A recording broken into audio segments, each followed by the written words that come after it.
আমি লিচুর বাগান নিয়ে কথা বলে ফেলতে চাই, কারণ অনেক আমরা অনুষ্ঠানটা বড় করতে চাই না। যদি এই প্রশ্নটা আসে না, এই প্রশ্নটা আসবে আগেই বলে দিতে চাই। দেখেন, আমরা চাইলে পারতাম, আমি আমার কেরিয়ারে যদি গ্রাম দেখি, আমি যখন প্রথম সিনেমা বানাইছি পোড়ামন্দু, এটা গ্রামের ছবি বানাইছি আমি।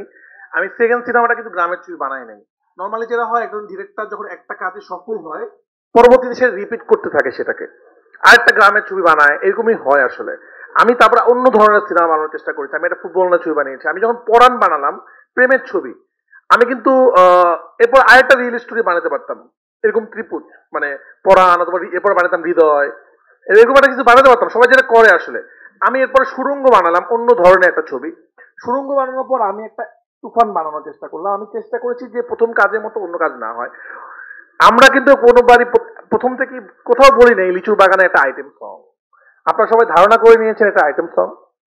প্রথম কথা, এটা একটা রোমান্টিক গান। রোমান্টিক গান সবসময় স্লো হবে এরকম না, এটা কিন্তু রোমান্টিক গান, এবং সিনেমাতে এমন একটা জায়গা যাবে, এটা রোমান্টিক সং। আমরা বাংলাদেশের হারিয়ে যাওয়া গানকে তুলে ধরার চেষ্টা করেছি। মানুষের কষ্ট কেন দুষ্টু কোকিলের মতো হলো না, কেন কিছু মানুষের, যদিও অবশ্যই সব রেকর্ড ছাড়িয়ে গেছে, বাট আমি তোকে বলবো যে আমরা আসলে বাংলাদেশের একটা হারিয়ে যাওয়া গান, যে গানটা হারিয়ে যাচ্ছিল, সেই গানটা কমার্শিয়াল মাধ্যমে সেই গানটাকে তুলে ধরার চেষ্টা করেছি।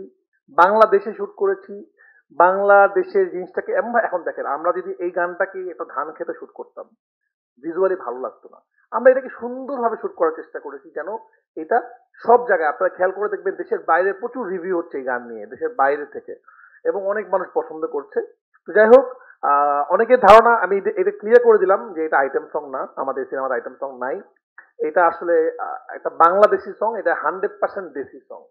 তো এটা আমরা সিনেমাতে ইন্ট্রোডিউসিং করার চেষ্টা করেছি, যে একটা গানে, সিনেমার মধ্যে এমন একটা গান থাকবে, যে গানে আমাদের কালচার থাকবে, যে গানের মধ্যে হঠাৎ করে রোমান্টিক পোর্শন শুরু হয়ে যাবে।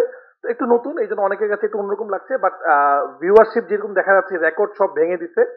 তো এটা হলো দুষ্টু কোকিলের গল্প, আমি বলে নিলাম। তো আমরা সবাই চেষ্টা করেছিলাম বাংলাদেশি কাজ করার জন্য, বাংলাদেশি টিম নিয়ে কাজ করার জন্য, এবং সবাই হেল্প করেছে বলে এটা সম্ভব হয়েছে। তো সবাইকে অনেক ধন্যবাদ, আপনাদেরকে অনেক ধন্যবাদ, আপনারা আমাদের সাপোর্ট করেছেন। আমি আপনাদের মাধ্যমে আমরা বলতে চাই, আমরা বাংলাদেশে শুটিং করতে চাই, বাংলাদেশের টেকনিশিয়ানদের নিয়ে কাজ করতে চাই। যদি আমাদের একটু ফ্যাসিলিটি থাকে, আমাদের দেশে অনেক ফ্যাসিলিটি নেই, আমাদের কোনো মেকআপ ভ্যান নাই আমাদের আর্টিস্টদের জন্য, তারা কোথায় বসবে, আউটডোরে গেলে ওয়াশরুম নাই। তো আমরা অনেক বিপদে, অনেক কষ্ট করে শ্যুটটা করি, এভাবে শ্যুট পসিবল হয় না। আমরা অ্যাকশন করতে চাইলে অ্যাকশনের সেই ফ্যাসিলিটি নাই, শুটিং করার জন্য পারমিশন পাই না আমরা।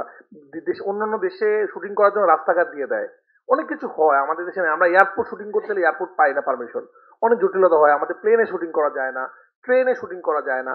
তো অনেক ডিফিকাল্ট আমাদের দেশে শুটিং করা।